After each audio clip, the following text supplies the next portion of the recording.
Assalamualaikum warahmatullahi wabarakatuh. Sugeng enjang, sugeng siang, sugeng sonten, sugeng dalu. Kados pundi kabaripun? Alhamdulillah sehat sedaya nggih.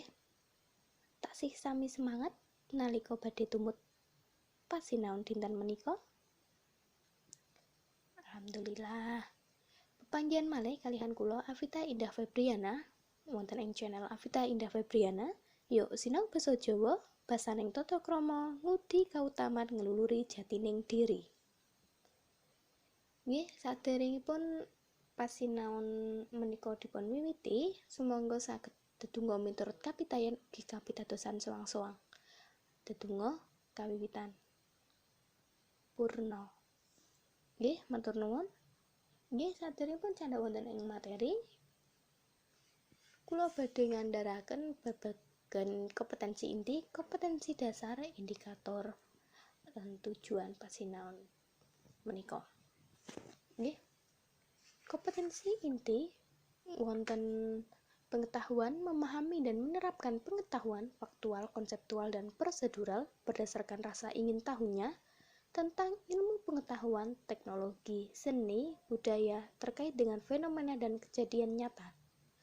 Menawi keterampilan wonten mencoba, mengolah dan menyaji dalam ranah konkret, yaitu menggunakan, mengurai, merangkai, memodifikasi dan membuat, dan ranah abstrak wonten menulis, membaca, menghitung, menggambar dan mengarang sesuai dengan yang dipelajari di sekolah dan sumber lain yang sama dalam sudut pandang atau teori. Menawi kompetensi dasaripun wonten memahami isi teks narasi tentang peristiwa atau kejadian. Lajeng wonten menulis ringkasan teks narasi tentang peristiwa atau kejadian. Indikator wonten mencatat kata-kata yang dianggap sulit dalam yang terdapat wacana narasi tentang peristiwa atau kejadian. Lajeng wonten mengartikan kata-kata yang dianggap sulit dalam teks peristiwa atau kejadian. Wonten mengajukan dan menjawab pertanyaan wacana yang didengar dalam ragam kromo. Wonten malih mendiskusikan isi wacana, mengungkapkan isi wacana yang didengar secara tertulis. Wonten membaca teks narasi, wonten malih menjawab dan mengajukan pertanyaan tentang isi bacaan dalam ragam kromo. Menulis ringkasan teks narasi tentang peristiwa atau kejadian. Tujuanipun wonten sasampunipun pamulangan siswa saged mangertosi teks narasi tentang peristiwa atau kejadian, lajeng siswa saged memahami utawi ngringkes teks narasi tentang peristiwa atau kejadian. Nggih, saderengipun candhak wonten ing materi, sumangga para siswa saged presensi rumiyin lumantar Google Form ingkang sampun kula share wonten ing WA group. Nggih, salajengipun langsung kemawon wonten ing materi. Nggih. Pengertian wacana narasi ingkang wonten ingkang mangertos wacana narasi menika menapa? Wacana narasi menika karangan kang ngandharake lelakon utawa kedadean manut utawa urutan wektu utawi kronologis. Prastawa ing teks narasi bisa nyata utawa non fiktif lan uga bisa mung khayalan utawa imajinasi utawi fiktif. Nggih. Kang prastawa nyata utawi non fiksi kaya prastawa kang dumadi ing masyarakat umpamane prastawa kecelakaan ing dalan, bencana alam lan sanesipun. Menawi prastawa ora nyata menika kayata cerita roman, novel, cerkak, drama lan sanesipun. Lajeng wonten titikane wacana narasi. Duwe unsur pokok 3 yaiku wonten paraga utawi tokoh, wektu, lan prastawa. Sifatipun wonten fiksi lan non fiksi ingkang kala sampun Bu Afita andharaken. Isi cerita, kisah prastawa lan kedadean. Lajeng duwe tujuan menehi informasi utawi nuwuhake pengalaman kang nandhes marang sing maca utawa sing ngrungokake. Salajengipun wonten tujuan nulis karangan narasi. Setunggal wonten kepengin manehi ngerti utawa informasi, wawasan lan jembarake kawruh. Lajeng wonten menehake pengalamane kang endah marang kang maca. Nggih. Wonten warna-warna wacana narasi. Ingkang setunggal narasi ekspositoris inggih menika ngandharake pawarta lan duwe ancas menehi ngerti supaya tambah gamblang sarta tambah pangertene. Tuladha wonten biografi, autobiografi lan laporan perjalanan. Salajengipun wonten narasi sugestif utawi imaginatif utawi fiksi, yaiku nyeritakake surasa utawi makna lumantar pangangen utawi imajinasi. Inggih, mentingake piwulange lan basane entar utawi nggih pinter. Tuladha wonten cerita roman, novel, cerkak, lan drama.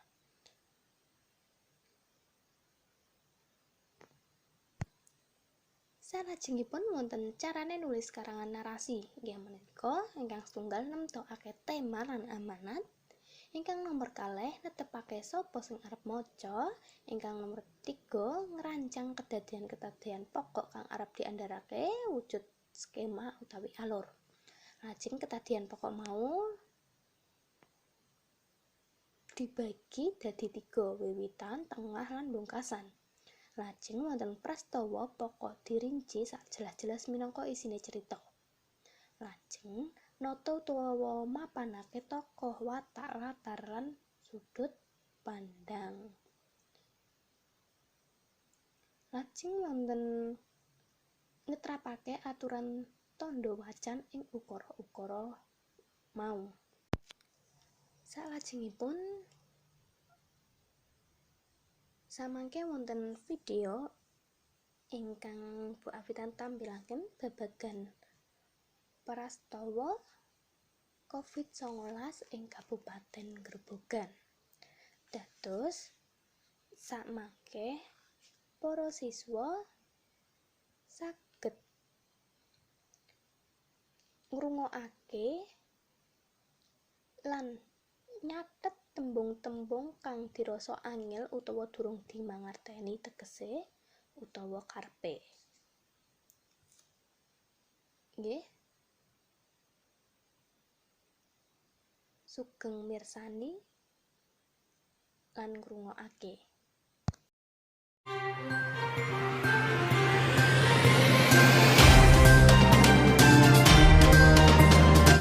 Sugeng enjang para pamirsa, dinten Minggu Wage 3 Mei 2022 saged panjenengan pirsani malih.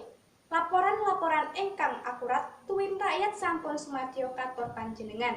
Antawisipun bayi setunggal wulan ing Kabupaten Grobogan dipun nyektosaken positif COVID-19. Sareng kula Afita Indah Febriana menika pawartos sejangkapipun.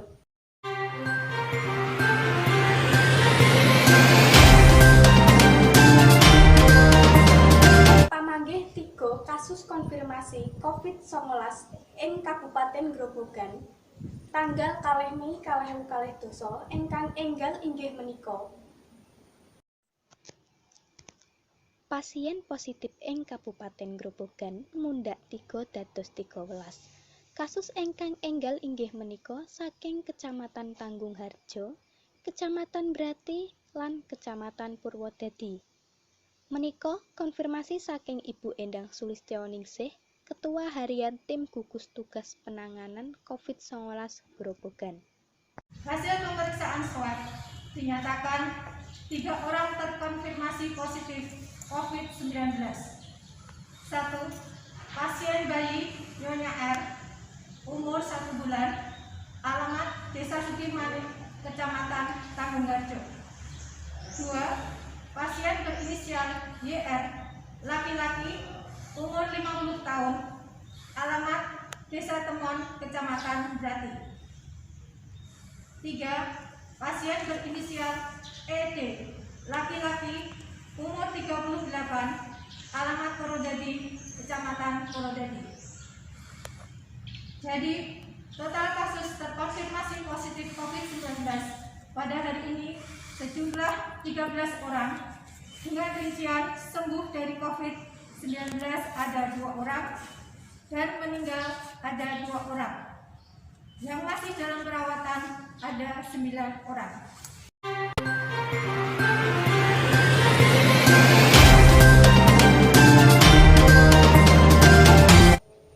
Pemerintah Kabupaten Grobogan wiwit nyetarilaken saperangan fasilitas umum kangge mbendung sumebaring virus corona. Salah satunggalipun penyemprotan desinfektan dipun tindakake ing Peken Induk Purwodadi.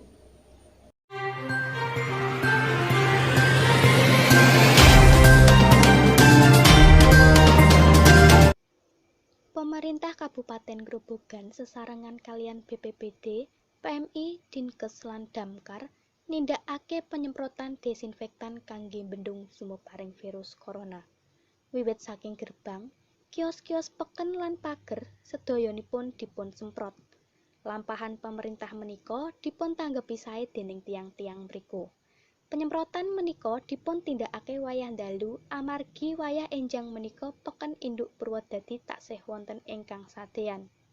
Hari ini kita melakukan kegiatan desinfeksi fasilitas umum yaitu di Pasar Induk Purwodadi ya, bersama tim dari tim BPBD Kabupaten Grobogan dengan teman-teman PMI dan ada teman-teman dari Dinas Kesehatan beserta rekan-rekan dari Pasar Purwodadi ya. Hari malam ini kita lakukan. Kenapa kita lakukan malam? Karena memang pada saat malam aktivitas pasar sepi ya. Kalau kita lakukan pagi kan banyak yang berjualan sehingga kita khawatirkan mengganggu ya. Kita lakukan malam hari ini.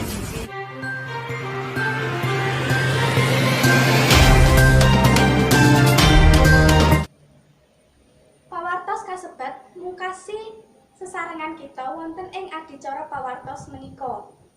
Pamirsa, panjenengan saged mirsani malih pawartos-pawartos ing adicara pawartos sanesipun. Mugi rahayu ingkang samya pinanggih. Nuwun. Nggih, menawi sampun dipun pirsani lan dipun ngrungokake, salajengipun negesi tembung-tembung ingkang kala wau dipun cathet nggih. Lajeng samangke saged diskusi wonten ing WA grup kemawon babagan tembung-tembung kang dirasa angel utawa durung dipun mangerteni. Salajengipun wonten mangsuli lan gawe pitakonan.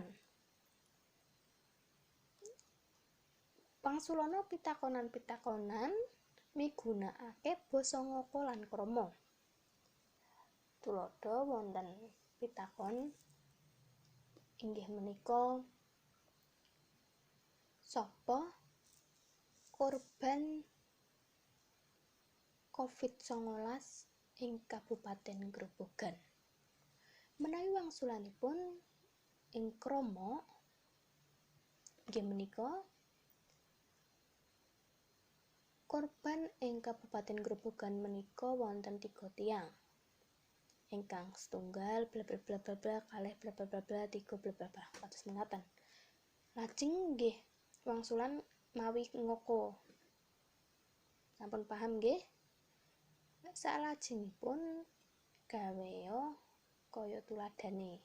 Dados samangke siswa damel mangsuli lan gawe pitakonan. Nggih. Menawi sampun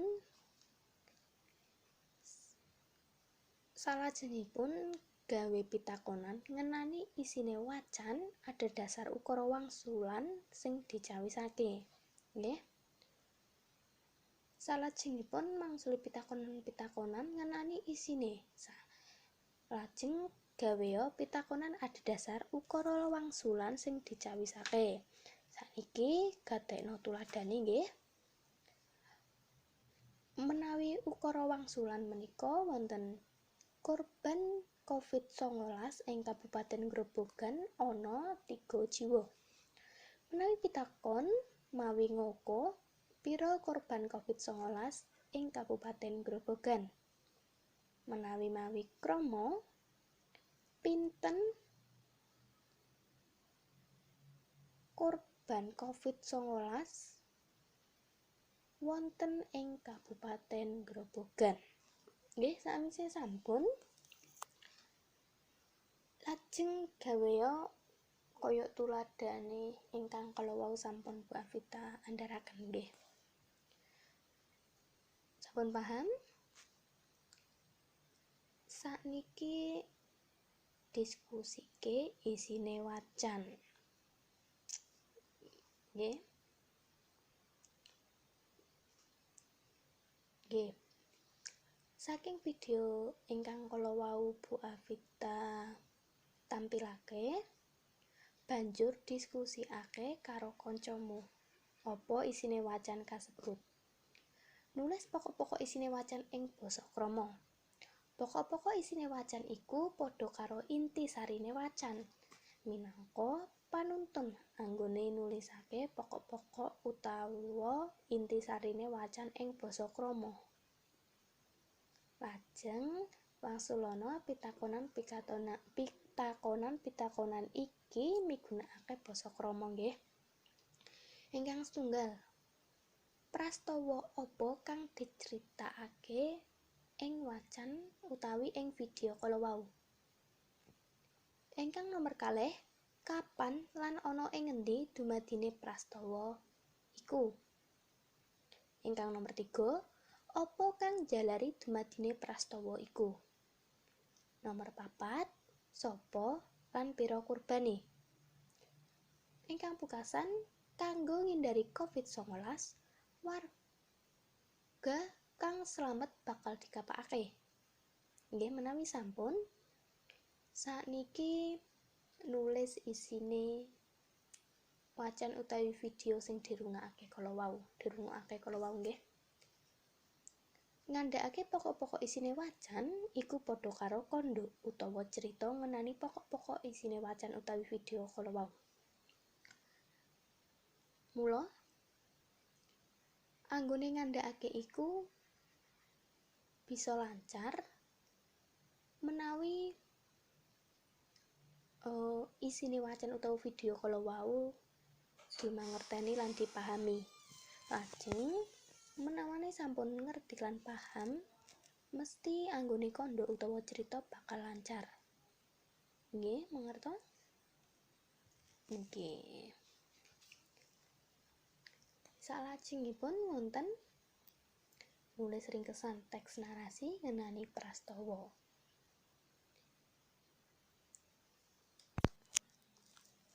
Maca teks narasi. Nggih, ing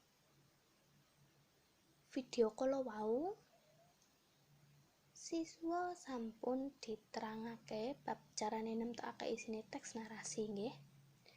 Ing piwulang iki siswa dipun dhawuhi maca sepisan maneh utawi dipun mirengake video kala wau lajeng nulis ringkesan isine teks narasi utawi isine video ingkang kala wau sampun dipun pirsani malih. Nggih. Sawise nyinau wacana narasi babagan prastawa, lajeng siswa saged setunggal eling-eling prastawa kang tau kok alami utawi sing kedadian ana ing sakiwa tengenmu lan narik kawigaten. Nggih. Salajengipun coba tulisen prastawa kasebut dadi wacana narasi. Sampun tulisen nganggo basa padinanmu ing Word. Nggih menawi sampun rampung garapan kala wau dipun kintun lumantar email kemawon. Nggih, sampun sakniki ngandhakake utawi nyeritakake ringkesan isine teks narasi ing basa krama. Nyeritake iku padha karo cerita, kandha kaya menawa kowe cerita karo kancamu. Nggih. Supaya lancar anggone cerita, para siswa kudu paham apa kang bakal diceritakake. Apal urut-urutane cerita lan nguasani bahasane. Saliyane iku, cerita uga kudu tetep utawi percaya diri. Aja ragu-ragu, nggih. Nggih. Samangke menika saged siswa nulis malih ringkesan video ingkang sampun dipunpirsani kala wau, nggih sami kalian tugas ingkang kalau prastawa kang kok alami utawa sing kedadian ana ing sakiwa tangamun lan narik kawigaten. Menika sami tugasipun. Nggih, sampun mangertos. Menawi ingkang wonten dereng paham saged nyuwun pirsa babagan tulis komentar kemawon utawi PC chat pribadi WA Bu Afita mawon nggih.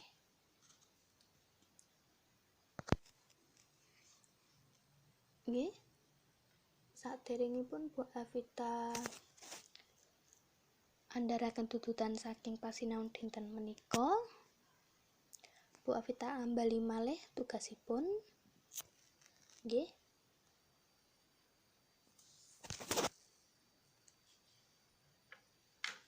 Nggih, tugasipun wonten setunggal mirsani utawi ngrungokake video ingkang sampun Bu Afita tampilaken kala wau, lajeng nyatet tembung-tembung kang dirasa angel utawa durung dimangerteni tegese utawa karepe, nggih. Salajengipun wonten damel wangsulan lan gawe pitakonan ngenani isine video kala wau. Nggih, lajeng wonten diskusiake isine video. Nggih, wonten malih saged nulis isine video sing dirungokake kala wau kagem materi utawi kagem tugas piyambak dipun tulis wonten ing buku tulis piyambak mawon. Lajeng wonten damel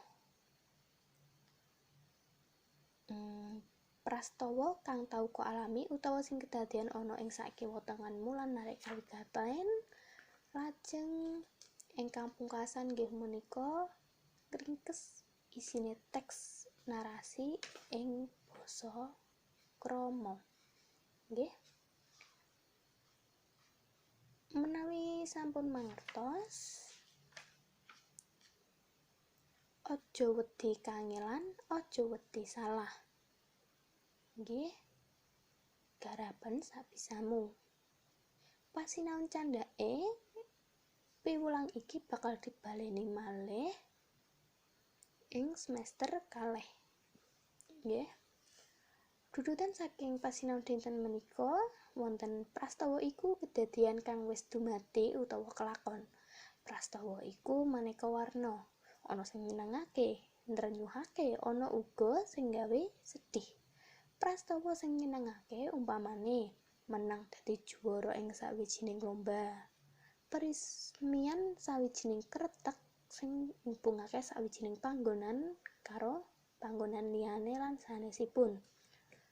Prastawa sing nrenyuhake tuladhane wonten ketemu keluarga sing dipisahake utawa ilang merga bencana alam kaya tsunami, bisa uwal saka kacelakaan lan sanesipun. Dene prastawa kang gawe sedih umpamane katut dadi korban bencana alam, kelangan sedulur lan sanesipun. Kedadian-kedadian sing wis kelakon bisa nyadarake manungsa dadi luwih mawas diri. Jalaran ana kalane sawijining prastawa iku kelakon kedaden. Merga saka ulahe manungsa dhewe kang kurang narima utawa kurang pangati-ati. Menawi wis kelakon kaya mangkono, manungsa banjur lagi eling marang panguwasane yaiku Gusti Allah kang tanpa tanding. Ing pasinaon iki para siswa dijak sinau basa lumantar tema prastawa. Kanthi pangajap bisa nyinaoni basa Jawa lan bisa ngemutake sapa bae marang panguwasane Gusti Allah kang tanpa tanding. Nggih, ampun kesupen, kala wau dipun sinaoni kanthi temen. Nggih. Pokokmen aja wedi kelangan, aja wedi salah. Nggih. Menawi bener nggih bener. Lajeng ampun kesupen jaga karesikan, ngagem masker, wisah lan jaga jarak supados boten kenging virus corona. Nggih, menawi sampun Bu Afita pungkasi pasinaon dinten menika, pepanggihan malih ing pasinaon